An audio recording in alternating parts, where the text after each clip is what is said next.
Nous avons tous ou presque une conception de la vie qui veut qu'à un moment donné, on se trouve un partenaire, un conjoint avec qui on va partager le restant de notre vie.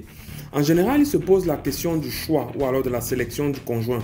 Tout le monde veut quelqu'un de bien pour lui, mais que signifie vraiment quelqu'un de bien? Les réponses sont variées et chacun a ses critères qu'il faut savoir respecter. D'ailleurs, je précise que vous avez librement le droit de définir avec quel type de personne vous voulez vivre. Personne en dehors de vous-même ne doit vous faire remettre en question vos critères de choix. Toutefois, j'ai constaté avec le temps que beaucoup peinent à trouver un partenaire à la hauteur de leurs attentes. J'ai constaté aussi que les raisons sont pourtant simples. Dans cette vidéo, je vais donner avec exemple à l'appui les 7 questions fondamentales qu'il faut se poser pour pouvoir choisir efficacement son conjoint.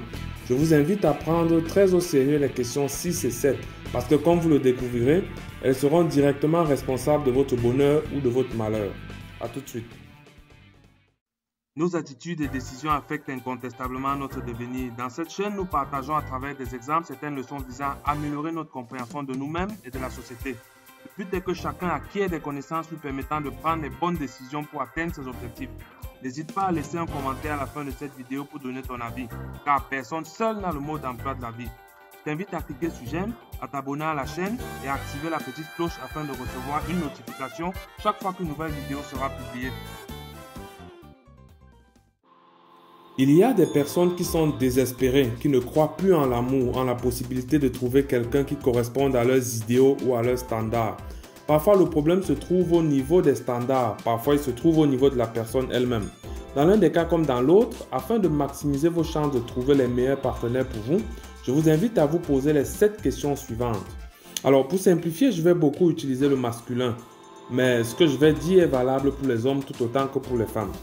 Question numéro 1. Quels critères est-ce que je recherche chez une personne?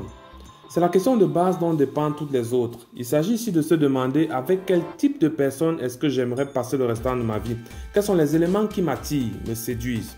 Cela peut être l'argent, la beauté, la couleur de la peau, le pays d'origine, la maturité, la religion de la personne, le fait d'avoir fait de longues études. Bref, il y a une infinité de possibilités. Chacun est libre d'avoir ses propres critères. Question numéro 2. Pourquoi ce sont ces critères-là qui m'intéressent? Vous devez savoir pourquoi telle ou telle chose vous attire. Si vous voulez quelqu'un qui a fait de longues études, vous devez pouvoir vous dire à vous-même la raison pour laquelle c'est cela qui vous intéresse. C'est important car ça va vous montrer quel type de personne vous êtes vous-même. C'est bien de le savoir pour pouvoir s'assumer ou alors décider de changer. Question numéro 3.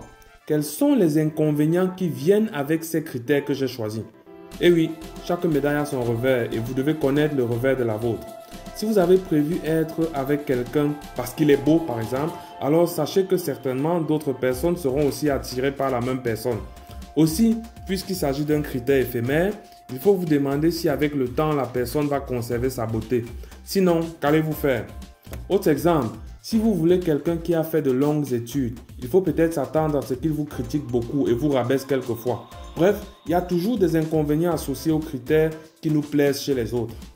Question numéro 4. De quels inconvénients suis-je capable de m'accommoder? Une fois que vous connaîtrez les inconvénients qui viennent avec le type de personne que vous voulez, vous devez rechercher lesquels de ces inconvénients ne sont finalement pas si graves et sont gérables. Question numéro 5. De quels inconvénients ne suis-je pas capable de m'accommoder? Il faut savoir que vous n'êtes pas capable de tout supporter. Il y a des choses qui peuvent vous détruire, que ce soit à petit feu ou rapidement. Il y a par exemple des femmes qui ne supportent pas la violence verbale ou physique chez un homme. Vous devez donc prendre du temps pour savoir ce que vous n'êtes pas capable de supporter. Question numéro 6.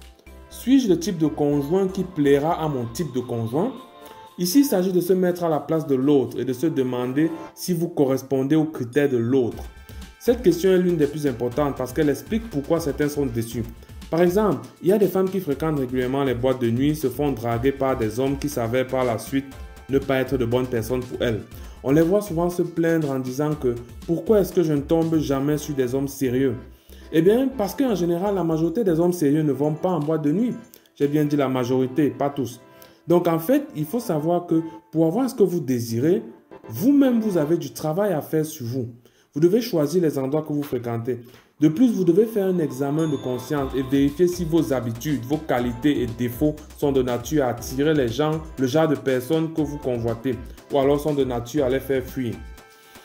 Question numéro 7. Quelle est l'orientation philosophique que je recherche chez une personne? Cette question est cruciale et va influencer tout. Je dis bien tout. Vous devez vous intéresser à la philosophie de vie de votre conjoint, à ses croyances, à ses attitudes. Est-ce une personne sans foi ni loi? Qu'est-ce qu'il craint dans sa vie? Qu'est-ce qu'il respecte par-dessus tout? Est-il radical dans ses prises de position? Est-il flexible? Je vous assure que ces questions sont d'une importance dont vous n'avez pas idée. Voilà, je viens donc de vous présenter les 7 questions fondamentales qu'il faut se poser pour pouvoir mettre toutes les chances de votre côté afin d'avoir le bon partenaire de vie. Un partenaire est supposé être quelqu'un qui vous complète et vous aide à être une meilleure version de vous-même. Le but de cette vidéo est de vous faire réaliser à travers ces questions fondamentales que parfois un partenaire peut faire exactement le contraire, tout simplement parce que vous avez évité d'accorder de l'intérêt à ce qui comptait vraiment. En général, chacun trouve ce qu'il voulait dans le mariage. Si les gens se plaignent tant de leur conjoint, c'est parce qu'ils ont découvert dans la vie de couple certaines choses négatives qui étaient pour la plupart visibles depuis le début, mais qui ne retenaient tout simplement pas leur attention. Aussi, il faut savoir que votre conjoint ne sera jamais parfait, mais il peut, s'il le veut, chercher à l'être pour vous. Je terminerai cette vidéo en vous disant que vous avez tout à fait le droit de changer vos critères de choix. Il faut toutefois que la décision vienne de vous, de votre propre analyse et non de conseils de personnes qui vous entourent. Autrement, vous pourriez le regretter plus tard. Dites-vous aussi que, quelle que soit la rareté de vos critères, il existe toujours des personnes qui les remplissent. Il y a en effet des personnes qui ont rencontré leur âme sœur et qui vivent très épanouies dans leur vie de couple. Tout vous est accessible, seulement êtes-vous vous-même à la hauteur de vos exigences? Là est toute la question. Merci d'avoir suivi cette vidéo. Abonne-toi à la chaîne si tu n'as pas encore fait. À très bientôt.